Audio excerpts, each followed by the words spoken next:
El exilio republicano de 1939 eclipsó al resto de los exilios que recorren la España contemporánea por su magnitud, su dramatismo, longitud y pluralidad, y estuvo marcado como ningún otro por la masiva presencia de niñas, mujeres y ancianos, que integraron el cerca de 500.000 de compatriotas formados por soldados y población civil que salieron de España huyendo de la derrota, el terror y la persecución de las tropas franquistas. Tenemos el privilegio de contar con dos niñas del exilio, que, como ha dicho antes mi compañera Lola en su presentación, están dedicando parte de su vida a hablarnos del terror, de lo sufrido, de la experiencia del exilio. Tenemos Carmen Negrín. Carmen Negrín Fetet es una hija del exilio. Es hija de Rómulo Negrín, piloto de la República durante la Guerra Civil. Su madre es estadounidense. Pasó a México y de ahí a París. Es escritora e historiadora, presidenta de honor de la Fundación Juan Negrín en Las Palmas de Gran Canaria, nieta de Juan Negrín, presidente del gobierno de la Segunda República, presidente del gobierno de la Segunda República Española desde el 17 de mayo de 1936 a 1945 en el exilio, con quien convivió en París durante años. Pasó su infancia con su abuelo, con su abuelo canario, después de morir Juan Negrín, ¿no? Y durante 30 años ha recorrido el mundo gracias a su trabajo en la UNESCO. Protagoniza el reencuentro de los Negrín con Canarias tras la cruenta brecha de la larguísima dictadura. Es autora del libro Juan Negrín, el estadista, y de numerosos artículos y colaboraciones sobre la historia de España y la memoria democrática. La Fundación Juan Negrín conserva el archivo de Negrín, que contiene 150.000 valiosos documentos, o mucho más, ¿verdad? Pues bueno, ahora nos lo contará Carmen, que dice: yo he recogido una frase de ella que la he visto escrita en alguna parte, Carmen, y dice: soy optimista y espero que algún día haya una república. Quiero creer...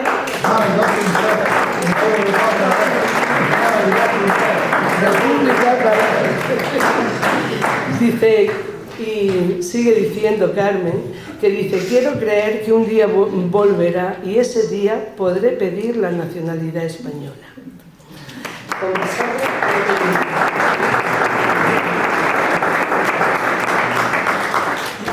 Bueno, muchas gracias. Yo quería hablar sobre todo de las mujeres que estaban en torno a la vida de mi abuelo, su vida profesional como científico y su vida como político. ¿Y por qué escogí ese tema? Porque entre muchos de los bulos de la época se decía que era mujeriego. Entonces ahora les voy a decir con qué mujeres iba y por qué. Bueno, voy a tener que acortar porque es muy largo, lo que había preparado es muy largo y voy a tener que acortar, así que bueno. Hicimos una exposición justamente en la Fundación sobre las Mujeres que se intituló, y era a raíz de esto que me dijeron, que había pasado una anécdota, que yo estaba en una exposición en Valencia que habíamos hecho sobre mi abuelo, y una señora muy mayor se acerca a mí y me dice: su abuelo no era mujeriego, ellas son las que corrían detrás de él. Bueno, en fin, así fue como le digo, poco a poco decidimos hacer esta exposición en la Fundación sobre las Mujeres. La intitulamos Ni tontas ni locas, que era una expresión tomada de Pérez Galdós, que era vecino de la familia en Canarias.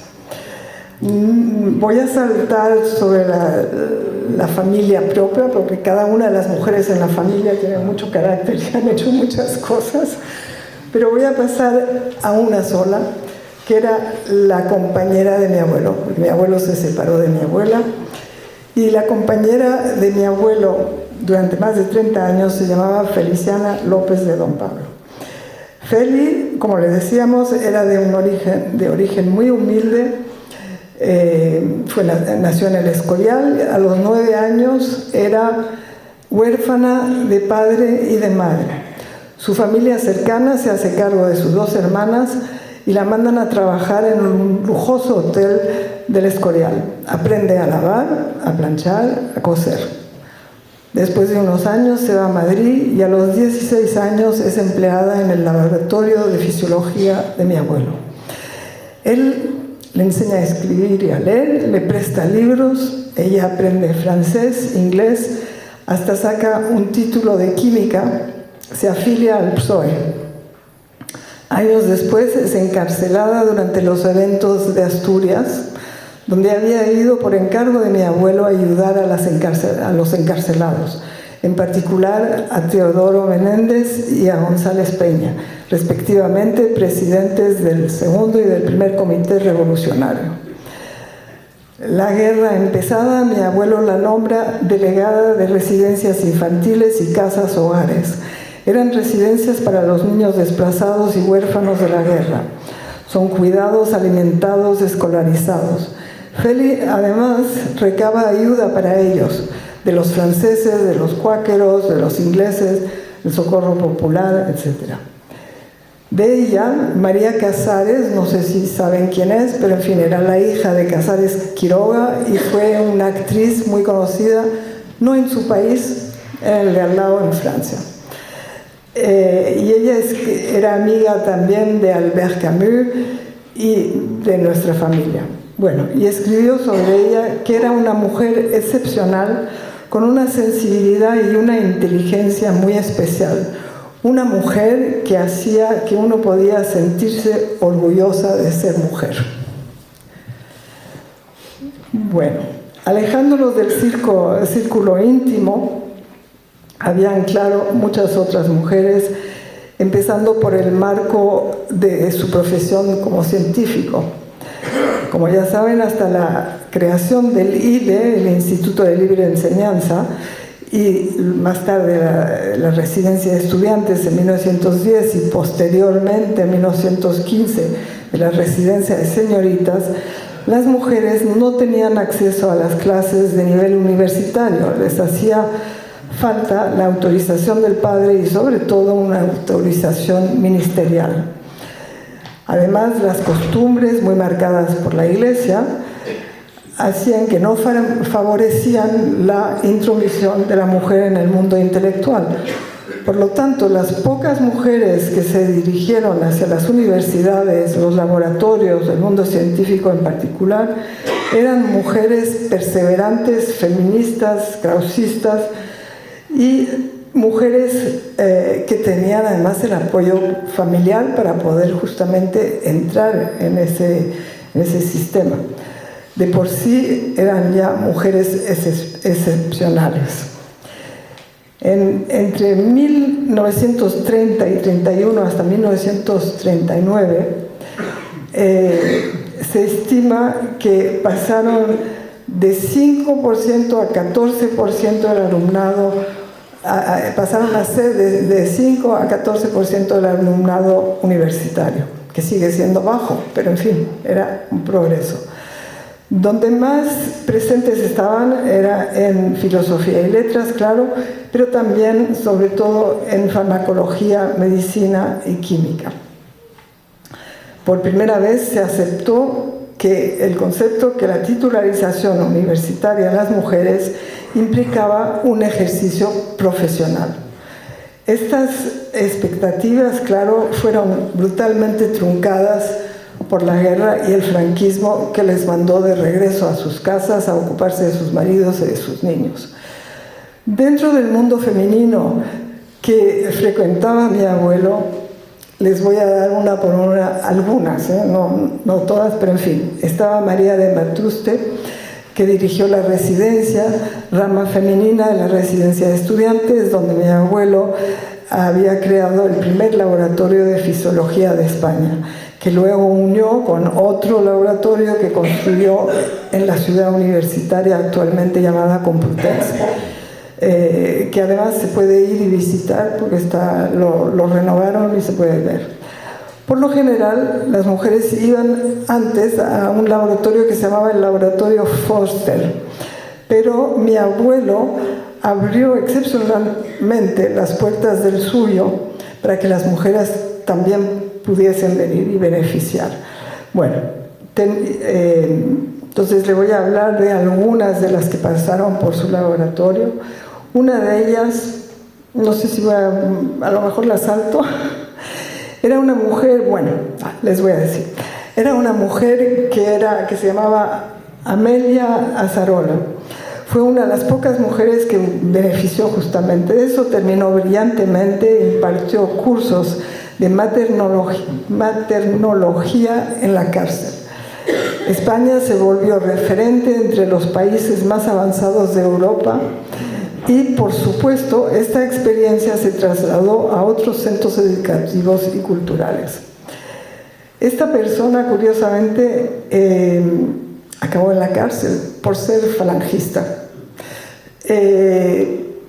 Y mi abuelo y Irujo la defendieron, dieron su testimonio, ya era presidente del consejo, y dio su testimonio en su favor porque él la había visto cuando estaba en la universidad y consideró que había sido una de las organizadoras de las federaciones universitarias infantiles y que había tenido una posición donde defendía los ideales republicanos. Pero bueno, luego el tiempo cambió, se casó con un piloto falangista que murió, él fue el que le anunció que había muerto y al final de su vida salió al final de la guerra salió de la cárcel, hubo un intercambio y terminó siendo jefe del campamento de flechas en Vizcaya, es decir, falangista total. Pero curiosamente siguieron intercambiando cartas. Y unos años después, o unos meses después, cuando arrestaron a Ugarte, ella a su vez testimonió a favor de Ugarte. Igual lo fusilaron. Pero bueno, en fin, es un caso un poco curioso. Luego, otra mujer desconocida se llama Carmen Craquis García, que fue preparadora técnica del Departamento de Fisiología de mi abuelo. Mi abuelo se preocupó, siendo presidente del consejo, curiosamente, de saber si ella y otra que se llamaba Pilar Brea, que luego le hablaré de ella, y al mismo tiempo que Blas Cravera y Francisco Grande Cobian, de saber si cuando salieron de la Universidad de Madrid para ir a la Universidad de Barcelona, si les habían pagado lo que tenían que pagarles. A mí me alucina porque cuando sé la cantidad de papeles que tenía y la responsabilidad que tenía, pero se ocupó de estas mujeres. Bueno, Pilar Berea, era una profesional que era clave en el laboratorio y su esposo no era menos que Pedro Prau, que había actuado depositario de las contrapartidas de oro movilizadas durante la guerra y fue integrante de la Comisión de Hacienda en París. Los dos se exiliaron en México. Bueno, en el liceo, no sé si saben lo que era, pero en una asociación había un club, era el primer club femenino de Madrid. Se reunían estas mujeres y muchas otras entre 1926, ya empezaba el feminismo en 26 hasta el 39, eran mujeres en general con estudios superiores, escritoras, artistas intelectuales femeninas. Algunas ya formaban también parte del Ateneo de Madrid y de la Asociación Universitaria Femenina. De allí salió lo que se llamó las llamadas sin sombrero, porque eran mujeres independientes, libres y sin sombrero. La mujer tenía que ir cubierta antes. Bueno, querían ser una ventana abierta al cambio social y a la igualdad cultural, realizando acciones en pro de la sociedad y de las mujeres.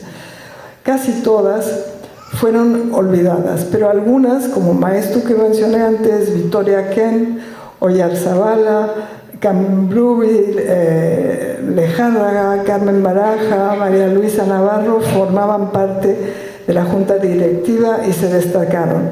Organizaban tertulias, hubo el Comité del Libro para el Ciego, donde transcribían obras de la literatura española y de otros países en braille. Bueno, Isabel Oyarzabala Smith, que también se le decía Isabel Palencia, nació en Málaga, donde además hay un mural en Málaga donde está ella. Fue una de estas, fue traductora, periodista, escritora, actriz, actuó con Isabel Arangurán, que era de la familia de Rivas Cherif, que era la familia de Azaña, y sobre todo acabó siendo nombrada embajadora de España en Suecia y después en Finlandia, y trabajó en los Estados Unidos. Fundó la primera revista femenina que se llamaba La Dama y otra que se llamaba La Vida Ilustrada. Trabajó sobre el papel de la mujer y ya desde 1923 trabajó sobre los derechos electorales de las mujeres. Trabajó en sanidad, estuvo en muchos comités y asociaciones, como el Liceum que mencioné antes, el Comité Nacional de las Asociaciones de Mujeres Antifascistas, que se llamaba AMA, la Agrupación Feminista Socialista. Fue una de las mujeres también de la Comisión Permanente sobre la Esclavitud, fue miembro de esa comisión en la Sociedad de Naciones y también fue miembro de la UGT.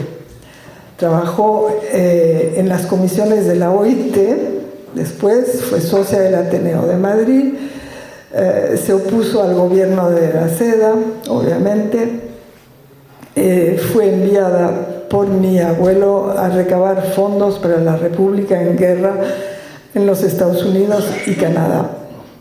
Murió en el exilio en México. Sus memorias tienen un título muy bonito que era Hambre de Libertad, memorias de una embajadora republicana.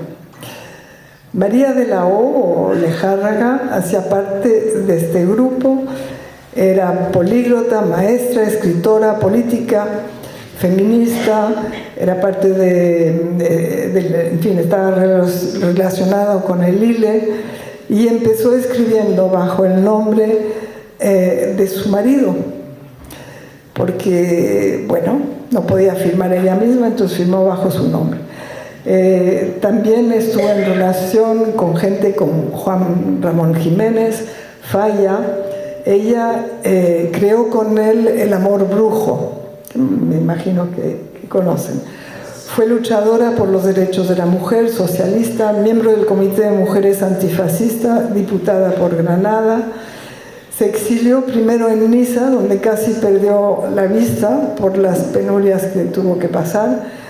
Y tras la muerte de su marido, finalmente en 47, porque estaba separada pero no divorciada, luchó por recuperar sus derechos de autor.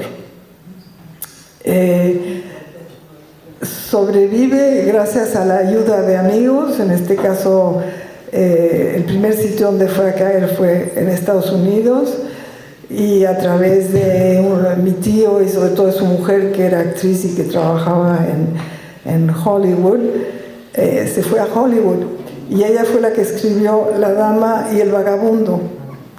Después se va a México y por último se va a Buenos Aires, donde por fin puede continuar su obra literaria. Victoria Kent, otra. la segunda mujer colegiada para ejercer la abogacía en España y la primera en hacerlo ante un tribunal militar a nivel mundial. Lucha por los derechos de la mujer desde los 20 años, también es miembro de la Asociación Nacional de Mujeres, del Liceum, de las Juventudes Universitarias Femeninas, etc. Es diputada representando la conjunción republicana socialista, dirige prisiones, reforma las condiciones de las encarceladas, crea un cuerpo femenino de funcionarias de prisiones, entra en el 33 en la Asociación Internacionales de Leyes Penales de Ginebra y vuelve a ser nombrada diputada de Izquierda Unida en el 36. Se exilia en París, donde por sus funciones antifascistas es buscada, afortunadamente sin éxito, y al terminar la Segunda Guerra Mundial preside la Unión de Mujeres Españolas en el Exilio y funda la Unión de Intelectuales Españolas con otras en Toulouse.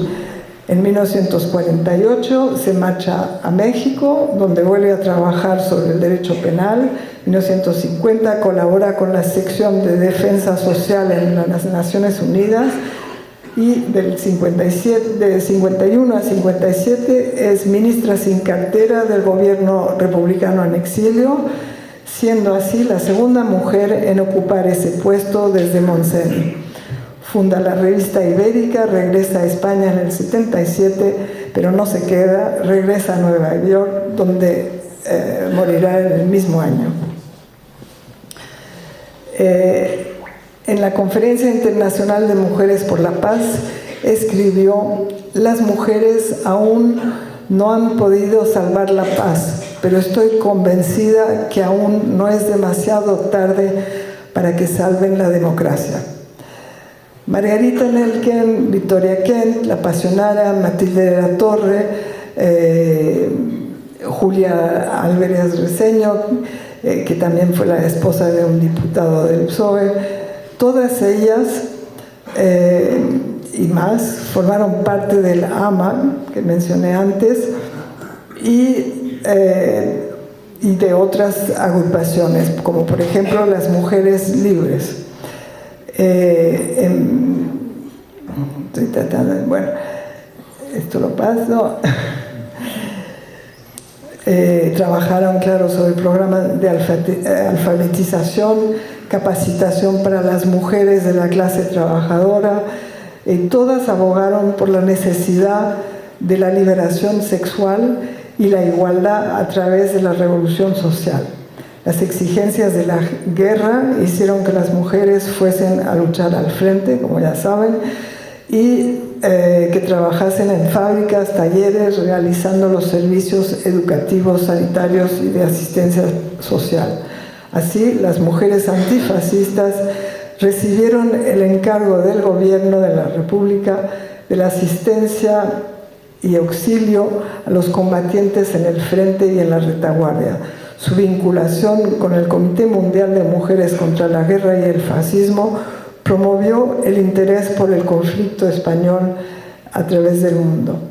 En la reunión de Marsella en 1938, Margarita Nelken dijo: no podremos luchar por la paz solo con la paz, sino que no podremos luchar solos por la paz.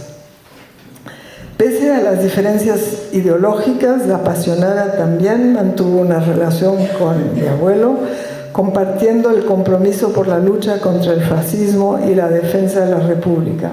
Le respaldó como presidente del gobierno republicano y puso a su disposición su lealtad y la del PC, encomendándole tomar, según sus propias palabras, prácticamente en sus manos la dirección de la lucha por la reconquista de la República. Esto fue en el 44.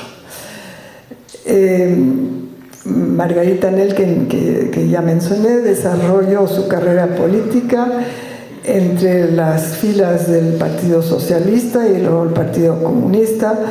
Demostró un firme compromiso con la República y el feminismo, formó parte del Ejecutivo, entregó comisiones en la presidencia como en pensiones e instrucción pública. También fue miembro del AMA, se exilió a México y mantuvo relaciones políticas y amistosas con mi abuelo hasta su muerte. Sobre la condición social de la mujer en España, Margarita Nelken escribió: el día en que se consiga una jornada que no sobrepase 8 a 9 horas y que un maestro de taller no pueda despedir una oficial de taller por mero capricho, el feminismo español habrá progresado más que con todos los escritos y todas las proclamas. Bueno, Federica Monzini, ya la mencioné, fue mi primera mujer que accedió a la función de ministra en España. Fue la tercera en el mundo. Era anarquista, se encargó de sanidad, asistencia pública, colaboró con la revista Blanca y con la otra de Solidaridad Obrera. Fue miembro de la CNT desde los 18 años. Fundó las casas de reposo para los combatientes, los hogares infantiles, los comedores para embarazadas, intentó legalizar el aborto y creó las llamadas libertarias sexuales de prostitución para acoger a las mujeres que querían apartarse de la prostitución. Al final de la guerra se integra en el Servicio de Evacuación de los Refugiados Españoles, llamado el SERE, que creó mi abuelo, y participa en el embarque de menores hacia América Latina. Es detenida por Pétain y liberada en 1945. Se fue a vivir a Toulouse, donde muere, pero antes regresa a España en el 77, donde reúne unas 100.000 personas de la CNT. Luego hay otra mujer, Pilar Lubián, que no es tan conocida, desempeña un papel importante en la administración del SERE, justamente. Acaba siendo arrestada por Urraca y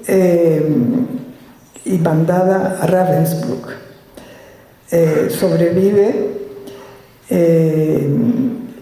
Tenía, en vez de ser arrestada, tenía que haberse ido en el mismo barco donde salió mi abuelo él le había reservado un lugar para ir a Londres, en el mismo barco que también había reservado para Azaña, y Azaña se quedó.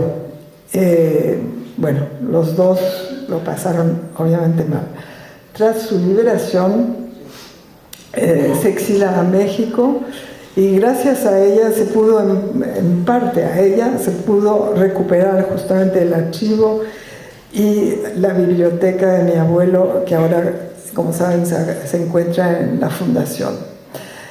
Luego ahí voy a mencionar solo, esta Gerda Taro, pero voy a mencionar dos mujeres periodistas.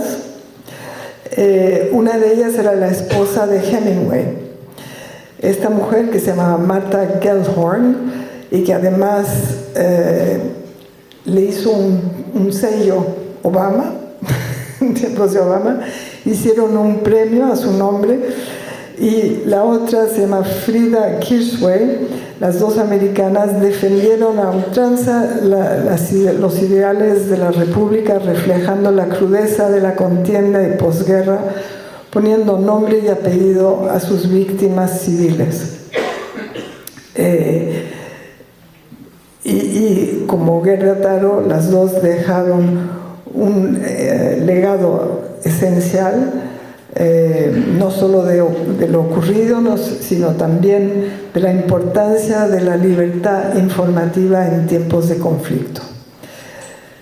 También está Constancia de la Mora. Ella se alejó de sus orígenes para comprometerse en la República, se casa con Manuel Bolín, se instala en Málaga, se separa, regresa a Madrid en el 31, siendo una de las primeras mujeres en beneficiar de la nueva ley de divorcio de la República. e inicia una relación con Ignacio Hidalgo de Cisneros, que fue luego el jefe de la Fuerza Aérea Republicana.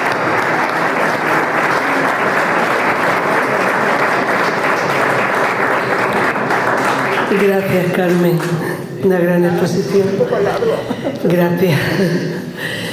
Bueno, pues Amparo Sánchez Monroy, ella habla con un marcado acento francés, también Carmen, pero es española.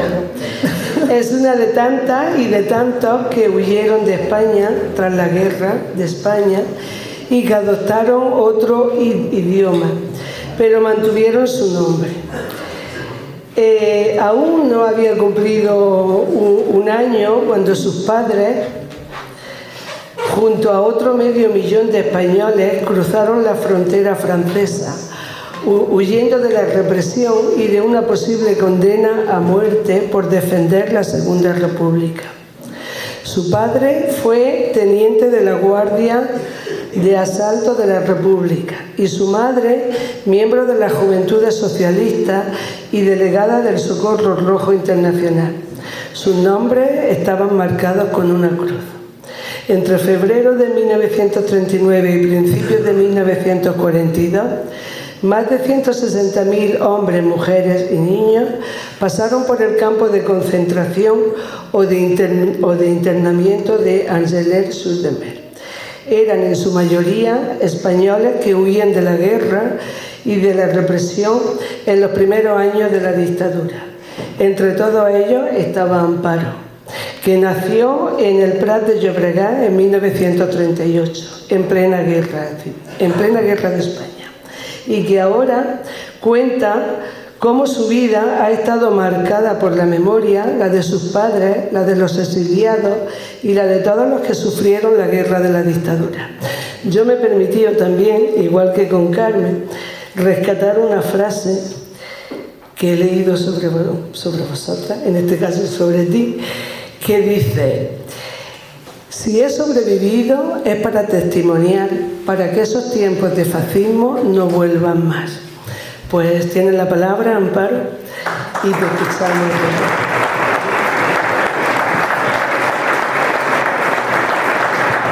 Gracias, Lola. Por más lejos que remontemos en el tiempo, siempre desde el origen de la humanidad, salvo tal vez en alguna tribu primitiva o cuando el reino de las Amazonas, siempre nacer mujer es estar destinada a conocer sometimiento y marginación. Parece que fue Dios el mismo quien lo quiso así. Primero creó a un hombre a su imagen, Adán, y de una costilla de este creó a la mujer, Eva, consagrando así desde el origen del mundo la inferioridad biológica de la mujer y su incapacidad social. Por otra parte, la Iglesia, como bien sabemos, utilizará ampliamente esa supuesta inferioridad de las mujeres para reforzar su influencia sobre la sociedad en su conjunto y sobre el sexo femenino en particular. Considerada incapaz de regir su vida social, inferiorizada, apartada del espacio público, la mujer, o sea, la mitad de la humanidad, se ve durante siglos condenada a vivir a la sombra de la cruz, bajo la tutela y la recia autoridad del padre y después del marido.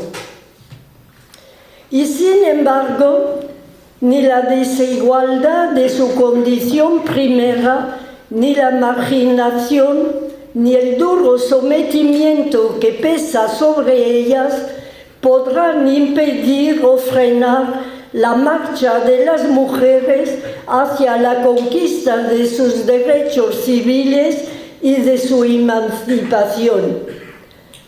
Sería apasionante seguir las luchas feministas pasadas y presentes, los avances sociales laicos conseguidos y todas las batallas ganadas con inteligencia y valentía hasta salir del espacio doméstico exclusivo al que habían sido relegadas. Pero hoy, aquí, se trata de otro aspecto del papel de la mujer en la sociedad. No muy alejado, por cierto, de lo que hemos dicho hasta aquí, pues tiene que ver con algo que me parece indisociable de la lucha femenina, que es la lucha femenina contra la dictadura franquista y en consecuencia tiene que ver con las mujeres represaliadas. Represaliadas por Franco o represaliadas en Francia por el régimen de Vichy a consecuencia de su compromiso con la República Española y con los valores democráticos que ésta condensaba. Hoy, 50 años después de muerto el dictador, ya nadie ignora la descomunal y tremenda represión que se abatió sobre el pueblo derrotado. Paredones, cárceles, tortura, muerte física, silencio y muerte social. Una represión implacable, feroz, ejercida durante casi 40 años hasta la muerte del dictador en 1975. Y es de notar con qué dureza singular Franco y sus esbirros aplican el castigo cuando el reo es mujer. 2 veces culpable, pues, ya que no solo se habían comprometido con los rojos, sino que habían tenido la osadía de transgresar su condición social, saliendo del ámbito doméstico que les correspondía, según la tradición, los mandatos de la Iglesia y los del nacionalcatolicismo.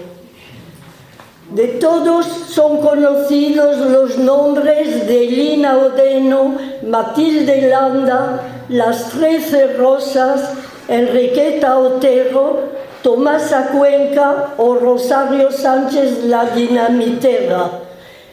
Su compromiso con la historia y el precio que pagaron por ello. Pero yo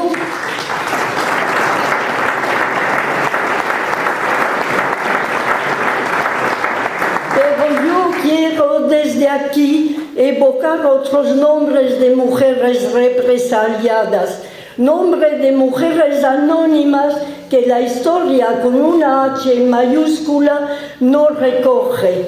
Mujeres del pueblo llano que, al igual que los hombres y en muchos más terrenos que ellos, han dejado constancia de su valor y valentía. Se llaman Antonia, Luz, María, Concha. Algunas eran militantes, socialistas, anarquistas, comunistas, otras ni siquiera. Pero todas, venciendo siglos de ignorancia y sumisión, supieron en conciencia cómo y en dónde situarse frente a los seísmos de la historia. En España, durante la guerra, fueron enfermeras, maestras, hicieron funcionar fábricas, talleres, hospitales, conducieron coches y tranvías, se alistaron a las milicias populares, manejaron armas, fusiles, dinamita. Fueron guerrilleras en España, como un poco más tarde lo serían en Francia. En Francia, en donde los refugiados siguieron luchando contra el mismo enemigo, los nazis que habían combatido casi durante 3 años y que ahora ocupaban Francia. Y en ese combate las mujeres españolas estuvieron en primera fila en igualdad con los hombres frente a la muerte y frente a la represión. Algunas de esas mujeres excepcionales las he conocido de muy cerca, empezando por mi madre, cómo no. Mi madre, delegada del Socorro Rojo Internacional en España y enlace de los maquis en Francia.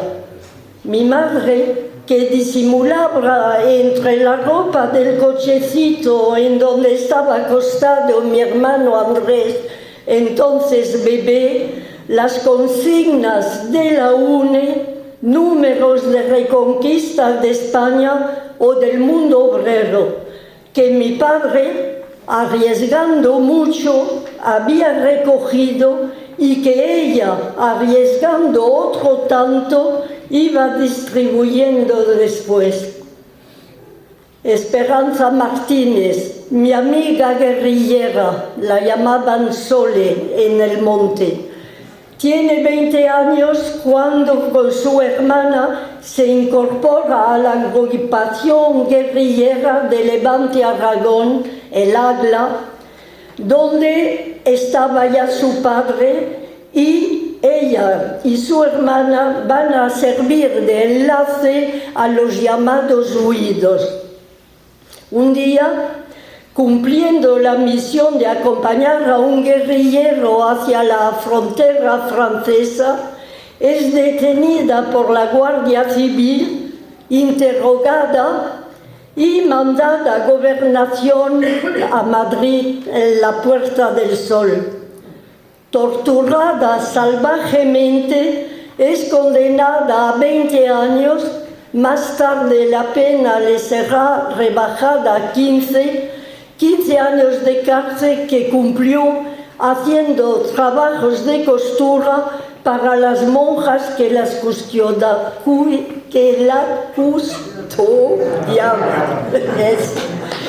Salió en 1967 y me dijo un día, en los sótanos de Gobernación me hubiese querido suicidar. Larguísima es la lista de mujeres anónimas represaliadas, muchas veces solo por ser hija, madre, hermana o mujer de rojo. Mi abuela, obligada a presentarse al cuartelillo de la Guardia Civil cada 10 días, mi abuela, que en su casa de Barcelona le quitó la silla al requeté que se iba a sentar. En la silla de mi hijo no se sienta ningún fascista.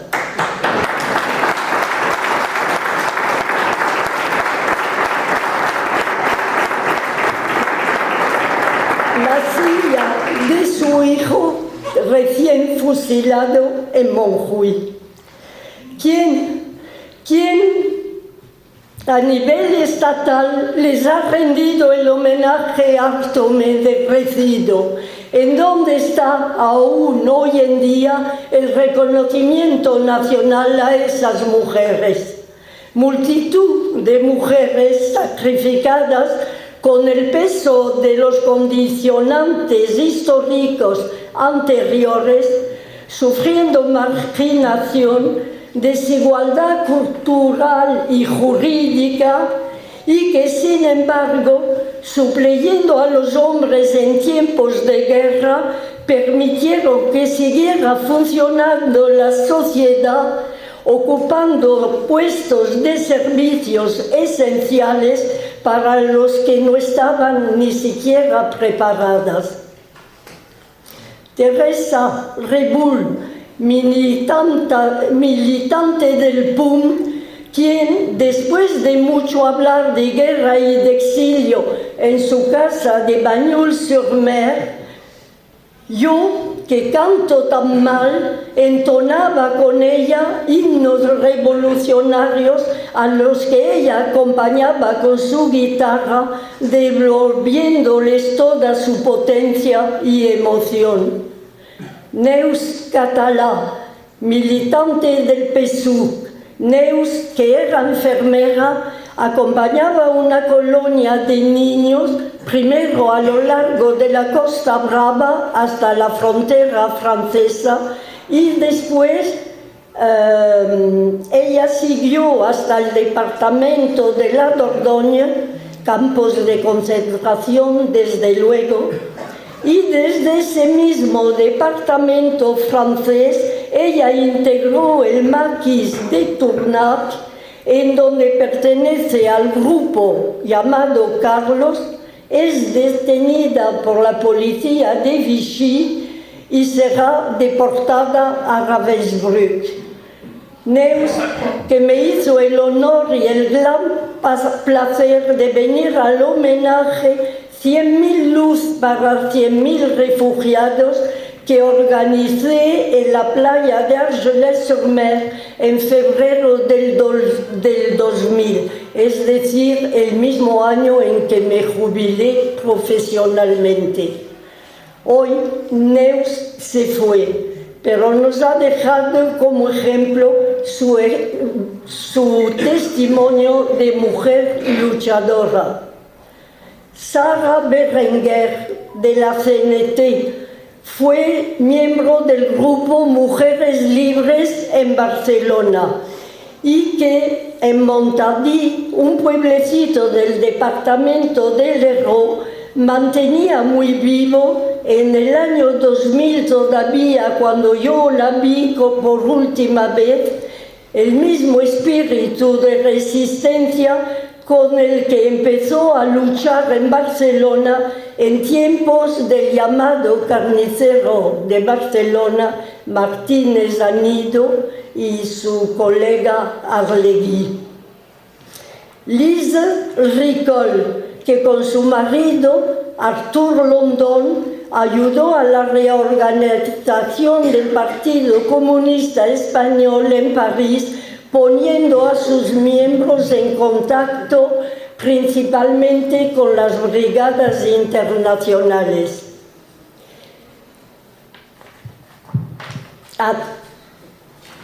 A todas ellas, conocidas o desconocidas, han sido y son las imprescindibles. Ellas que, según un diputado, solo podrán votar después de la menopausia porque el ciclo menstrual las perturba. Ellas que en lo más duro de la lucha social supieron siempre mantener viva el alma de la familia. Ellas, milicianas de la vida, luchando codo a codo con los hombres en igualdad de destino frente al peligro y frente a la muerte. La huella que han dejado en la historia es un claro desmentir de esa supuesta supremacía de sexo de la que, por desgracia, volvemos a oír hablar. Imprescindibles, así lo entendieron también los franquistas, por eso se ensañaron con ellas. Había que amaestrarlas, escarmentarlas, reeducarlas para devolverlas al estado de inferioridad y sumisión que les correspondía. Y para ello crearon el Servicio Social de la Mujer, otra forma de represión, tal vez menos brutal físicamente, pero muy dañina, muy destructora a nivel cerebral e igual que de perversa. Nada más terminada la guerra, el régimen franquista anuló por decreto todos los derechos sociales y civiles conseguidos por la República, y además lo hizo con carácter retroactivo en materia de matrimonio y de divorcios civiles, dejando a las mujeres en pésima situación. Empezaba el reino maldito del nacionalcatolicismo, redentor de la perversión republicana. De reeducar a las mujeres se encargarían con mucha afición Falange y la Iglesia Católica, Apostólica y Romana. 6 meses de endoctrinamiento a la ideología nauseabunda del régimen tuve que cumplir yo a mi regreso de Francia en 1956. 6 meses de un intenso lavado de cerebro en manos de las señoritas de Falange y del cura con sotana larga y cuello rígido que me encuadraban cada mañana para que extendiese los brazos, manos abiertas y dijese: ¡Arriba España!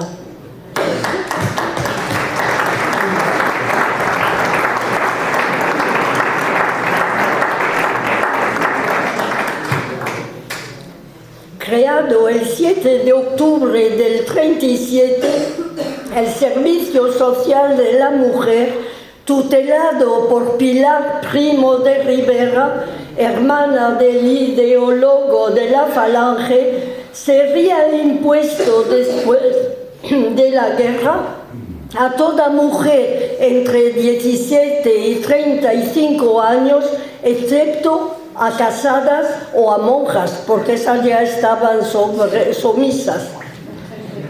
Durante 6 meses, las mujeres, sobre pretexto de educación y cultura, eran amaestradas para servir y apoyar la doctrina del régimen y poder inculcarla después a sus hijos.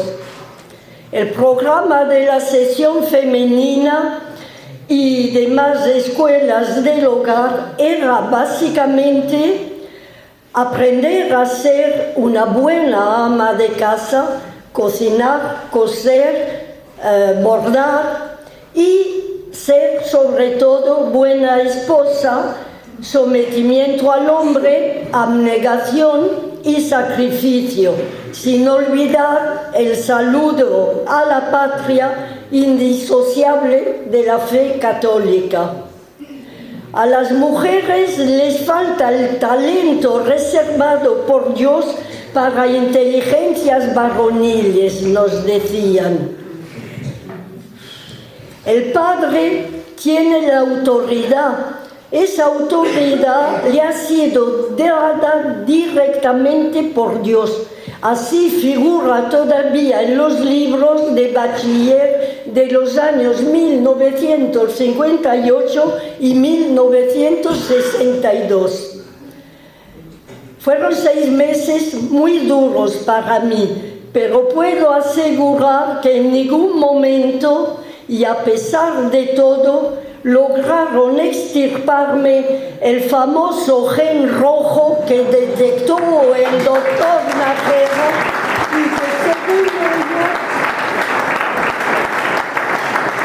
y que según ellos llevábamos dentro nosotros, hijos de republicanos. Un gen rojo que tanto preocupó a esta miserable dictadura que se empeñó en erradicarlo, que tanto trabajo les dio a las monjas de las inclusas y que tantos represaliadas llevó a diligencias, que era así como llamaban los interrogatorios, a la cárcel y al paredón. Quisiera terminar con 2 deseos.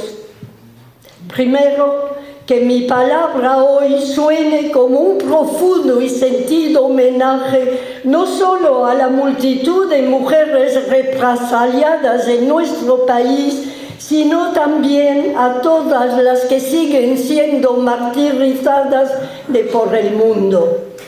Y segundo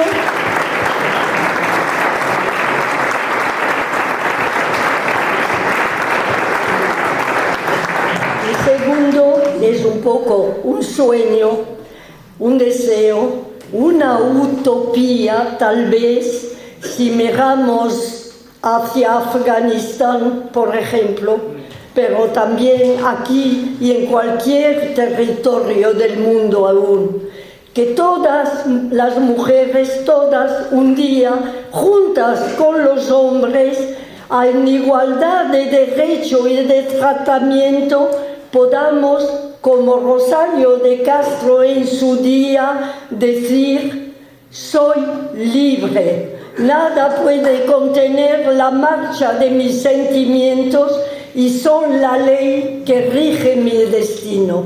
Gracias.